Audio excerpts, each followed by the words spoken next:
Aujourd'hui, Maga, donc une deuxième personne va faire son entrée dans notre très célèbre galerie des portraits. Exactement. Donc là, on quitte vraiment la sphère culinaire pour entrer dans une sphère tout aussi épicée, tu vas me dire, le monde politique avec Lyndon Johnson, qui, je le rappelle, a été le 36e président des États-Unis. Un personnage très controversé, notamment en raison de l'enlisement dans la guerre du Vietnam.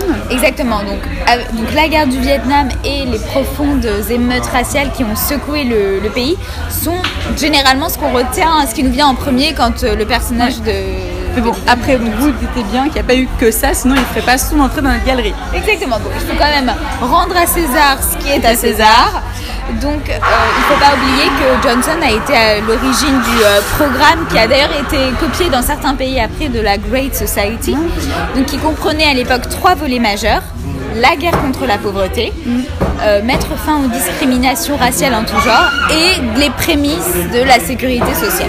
Et donc pour mener cette lutte contre la pauvreté, il a mis en œuvre donc plusieurs mesures. Exactement, donc elles ont été très très variées. Donc ce qu'on peut retenir, et je les détaille plus longuement dans l'article, ce sont notamment des programmes d'alphabétisation qui ont été mis en œuvre pour les jeunes adultes, pour les étudiants, des stages en tout genre, et puis notamment le programme Peace Corps qui visait à faire venir donc, des jeunes issus des classes moyennes pour faire des travaux d'intérêt général ou des travaux publics de rénovation, par exemple dans les quartiers défavorisés. Ouais, un vrai progressiste, quoi. Voilà. Et d'ailleurs, dans la lignée de son successeur Kennedy, il a aussi mené une lutte contre la discrimination en tout genre. Exactement. Donc ça, il a poursuivi dans ses pas, c'est vrai, sur ce point-là, parce que Kennedy avait, dès 1961, mené un programme de discrimination positive.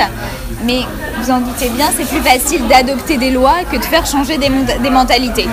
Et donc, Johnson a voulu s'inscrire dans cette lignée en menant un programme d'action, ce qu'on appelle affirmative action en anglais, dans le but justement de mettre fin aux discriminations en tout genre. Donc, un exemple, c'était le Fair Housing Act qui a été voté en 1968 pour permettre finalement à des ménages, qu'ils soient d'origine quelconque, qu'ils soient noirs, blancs, jaunes, finalement, d'accéder à des logements propres, de bonne qualité, et voilà. Je connaissais pas. Exactement, mais peu importe finalement leur distinction, etc. D'accord, donc il a vraiment mené de plein front plusieurs combats là. Exactement, mais sur ces fronts un peu plus, on va dire, sociaux, c'est vrai qu'ils ont été très vite oubliés, occultés, éclipsés face à la guerre du Vietnam. Exactement, une guerre bien plus médiatisée et très sanguinaire. Vous en doutez bien.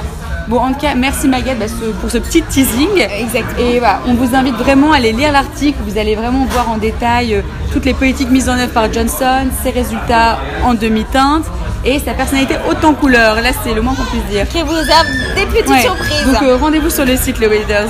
À plus. Take me for a ride, I made up my mind, lucky you.